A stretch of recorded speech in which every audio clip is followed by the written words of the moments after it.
Hello everyone. I wanted to show everybody. I was out doing some window caulking today, a little bit of roof repair tarring, and I was up above the one window seal. And I guess that's not really the window seal, but the top of the window where you got to caulk it with it to seal it. And this little guy was sitting up there.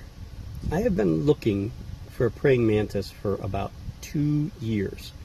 I didn't really want to buy one because I just felt they were too fragile to ship, but this one is only about an inch long.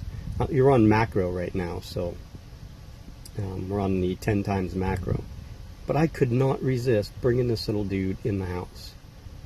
Pretty cool. So I'm gonna hang on to him. He's cleaning himself or herself right now, and we'll probably I'm going to have to go get some wingless fruit flies, maybe Monday, for the baby wolf spiders, because they're starting to exit mommy. And I sealed the holes up. I'll give you guys a look at her real quick. I'll have to take the macro out, but and we'll throw some wingless fruit flies in here and see what little guy does. Like I said, it's hard to even see without the macro. Let me take the macro off. Here, I'm going to take the light off. Okay, now we're back to my messy desk. See how small it is? That's meshing, screen meshing. I put it around the top. I probably don't really need it, but I did go around the holes because I think the holes were a tad bit too big. Not that I think I would have climbed out, but I didn't want to run that risk. So I can't even focus in on it, it's so small. That's a 50 dram bile. He's dinky. So we'll see if we can't grow them up. I used to keep mantises a lot when I was a kid, so I'm pretty familiar with, I used to catch the big ones all the time, and then, we were stupid young kids, we'd throw two of them in there together, and but now, not knowing back then, but knowing now that we were throwing a male in with a female, and the female would kill it and eat its head. But so yeah, that was today's little adventure. Actually got a little bit of time to do some housework, and I find a praying mantis. So apparently work does pay. So here, like I said, I did seal. You see my bedroom floor. I did seal the holes off for her. Earlier today I fed her. Again, like I said, these will eat. They'll probably eat almost daily if you let them, because they are pretty active. That's the thing with wolf spiders that highly differs from tarantulas, is that they're very active, so they burn off more. If you relate it to calories, they need more stuff incoming because they expel a lot outgoing. You could see I think they've all crawled back up on her. Let's take a look. When I fed her earlier, there's that one right there. I think there's a baby right there. Yeah, there's one right there. So there are a few. Come on, focus.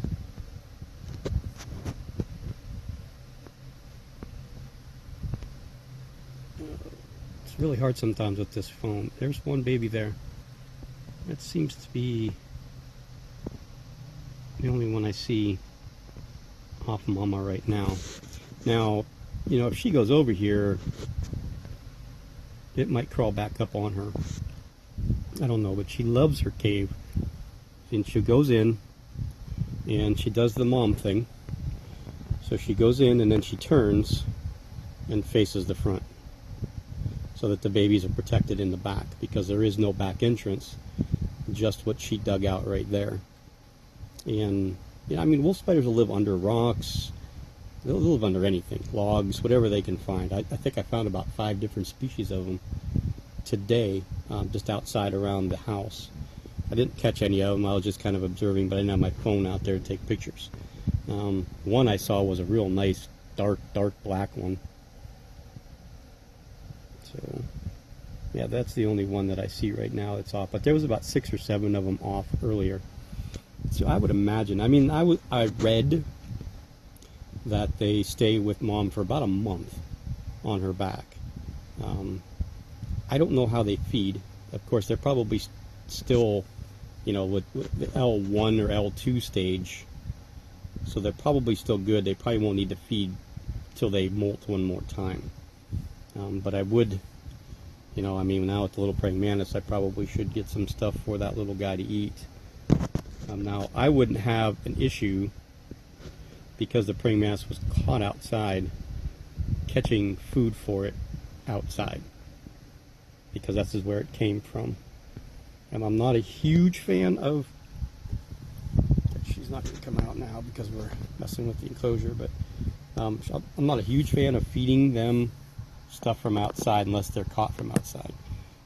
Now, I have on occasion caught some moths that I fed to a P. Armenia, who loves them, and the pokies love moths, but I've only done it once this year, actually twice this year. Once with the Armenia and once with my smallest GBB. And these are the assassin bug babies. I threw some crickets in there. And one of them, matter of fact, those two right there are sharing what it looks like. I'm sure that little baby's not real thrilled about it. And there's two right there sharing.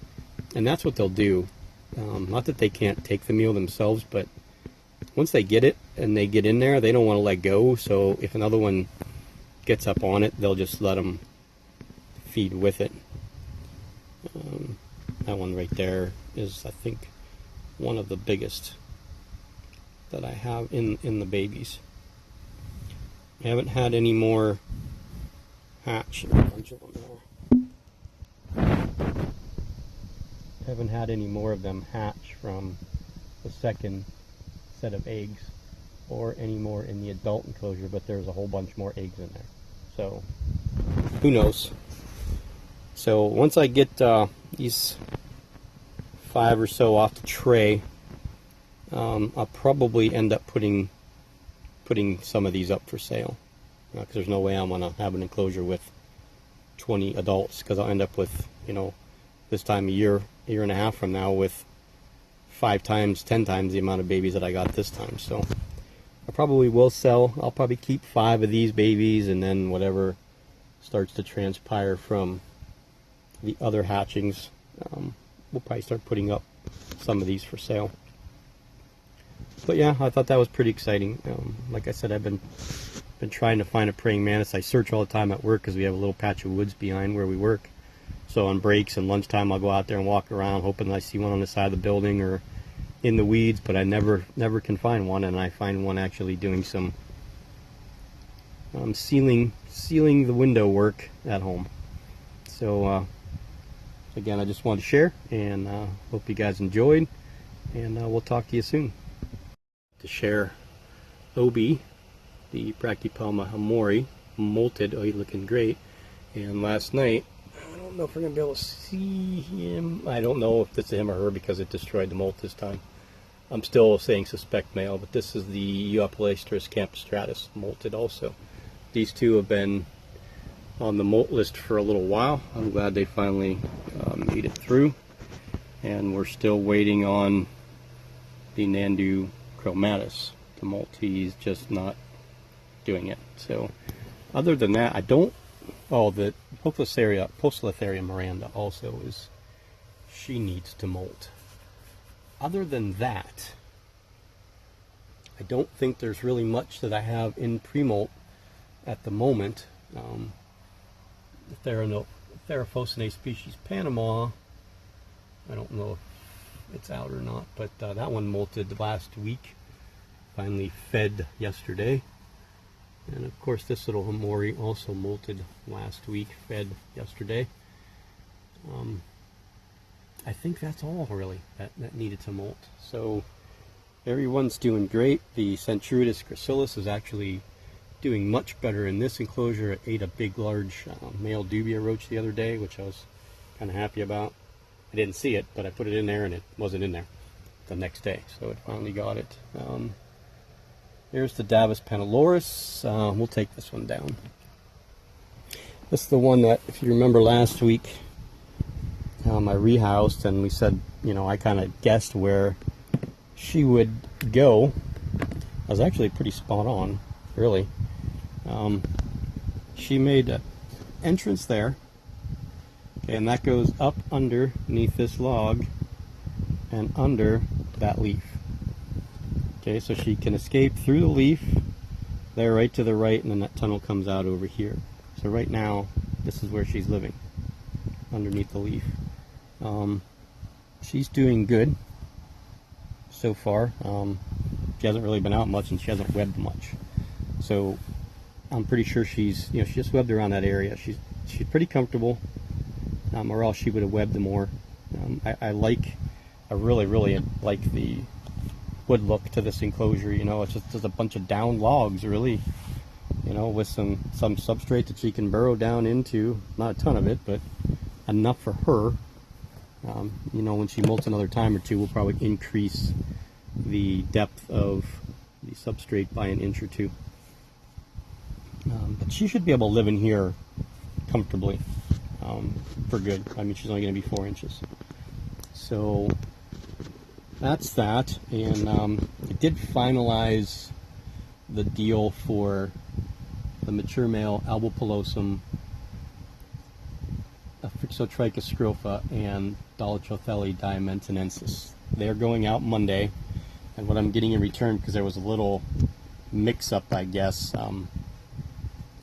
with what's going on. So what I'm getting back is 3 Ceratojarus darlingi half-inch slings, 1 1/4 inch Brachypelma baumgarteni, 1 1/2 inch Chelobrachys fimbriatus, and 1, I think it's a 1 inch, or maybe that's a 1/2 inch too, I can't remember. Is it Haplopelma? Fawnworthy, the Thai tiger.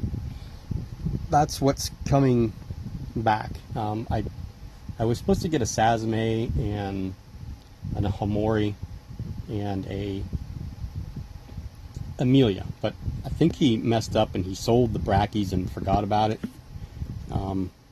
So he offered me, instead of those two and the Sazame, he offered me a 1.5 inch Theraphosa sturmey, and I declined, strictly because I know how fast they grow, I know how big they get, and I am just overwhelmed with spiders that are going to get big. And again, I'm going to ship a lot of these out in the fall. Probably the Pamphobedius, most likely the Orphanaceous species Panay, possibly the Nandu Colorado villosus and Nandu chromatus, possibly the Faunopelma simoni. There's some things that, maybe the Faunopelma gabelli, some things that I want to move just to, create some space for stuff that I'm a tad bit more interested in. Not that I don't enjoy those spiders, but I know some people that will enjoy them more than me. Yeah, it was kind of interesting week. There is a new wolf spider, and another one right behind it. My son caught these the other day when he was down at the creek. He went down there with my daughter, and they come back with a snake. And I thought it was going to be a water snake because they caught it right at the base of the creek, but it wasn't. It was what is called a queen snake. I can't remember the exact scientific name. It's I think it's Regius or Regalis something. It's a long actual species name. They don't get very long, and I would have kept it because it was a particularly beautiful snake. It had beautiful markings on the abdomen, a nice yellow stripe down the side. But I didn't because of its diet. Its main diet is crayfish, small frogs, and small salamanders. So it's not something like I can go and get at the store to feed it. So we decided to let it go. So I just took a few pictures of it, and he released it. And when he released it, he caught these 2 spiders. And of course he only had one container, so he put the two spiders together, and he said they were fighting like crazy.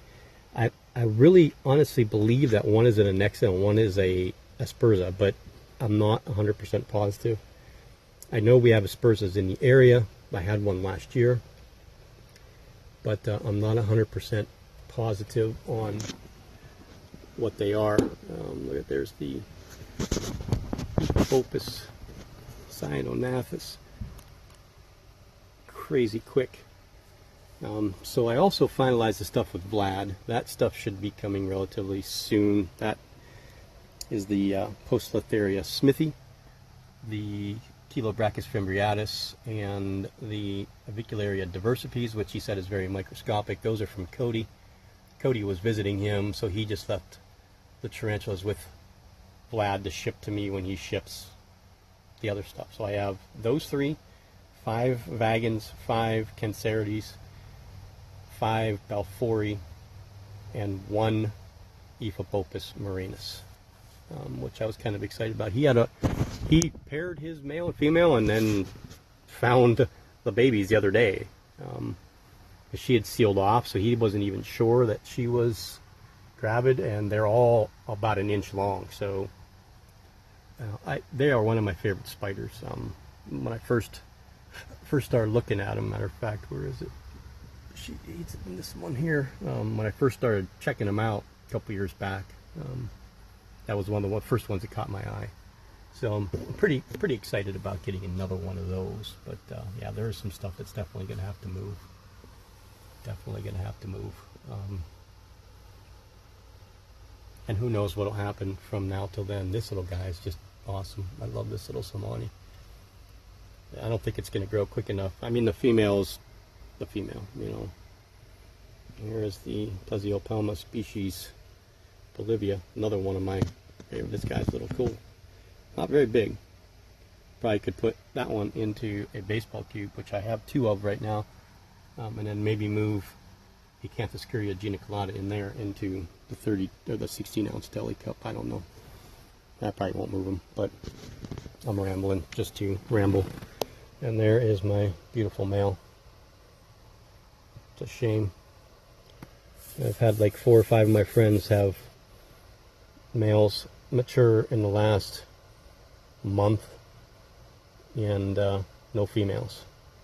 So, and then I'm sending out my other mature male, Dolichothele diamentinensis, to my friend John Sanchez. I've done a few deals. He's the one that gave me the cancracens and discalus and the sanguinicepus. He is sending me another cancraken, another discalus, and 3. I'm gonna forget the first name. I can't remember. It's the Oviolociopus. I can't remember what they're called. The Indian violet, or the Vietnam violet. Those are slings, small slings. And then he's got an immature male, D. diamentinensis, that if my female matures and his male then matures, he's going to send me his male to breed with my female. And I also negotiated 5% of the slings from his pairing if it's successful. And then if he sends me his male and breed with my female, then I will give him 50% of that project. So they're my favorite, one of my favorite species. So I'd like to have them around, you know. And I'm losing both my males here in the next week and a half, and then I'm going to get those assassin bugs out to Trey. So again, I'm rambling. I talk, show you guys some stuff. There is the Metallica, or Avicularia Metallica nonum dubium, or dubium nonum, DM or MD, DM, yeah, DM. There's my male versicolor. There is my female Metallica. But yep, so those are just a few updates. We're going to do some feedings later tonight. We're going to feed Colorado Velocis, Cancerides, the H. pulchripes, see if we can get this OBT to come out because I haven't seen her in forever. Those are probably really be the only big ones that we feed. And then I have a bunch of small crickets to feed the slings again now. Trying to feed them like every 10 days now. I was waiting like every 2 weeks to 2.5 weeks, depending on what my schedule is. There is one of the, is that a disculus? No, the two disculus is over there. So that's a cane kraken, maybe, which looks like maybe it molted. It's a lot bigger than what it was. Okay, and there is, I don't know if you're going to be able to see them. Yeah, you can barely. There's the little baby bee hamori. Still hanging in there, doing well. So yep, that's where we're at. I don't really want to keep the wolf spider in there. See, I fed that a roach earlier, and see, it only ate what it could. I don't know if it'll eat the rest of it or not. I've never found any scraps with any of the wolf spiders before, but all three of them ate a small red runner. This one, oh, I wish we could get this one to come out so you can see her. She's a confirmed female, Avicularia rufa, formerly the Uranensis, yellow-banded pinktoe. Even though she's brown, she's a very, very pretty brown. So, yep. So we'll try and do some footage of those spiders that I'm going to feed tonight, and then maybe I'll show you guys Obi without the plastic. And if the Camptostratus comes out, maybe we'll get some footage of him also. Okay, well, thanks for watching, and we'll see you guys soon.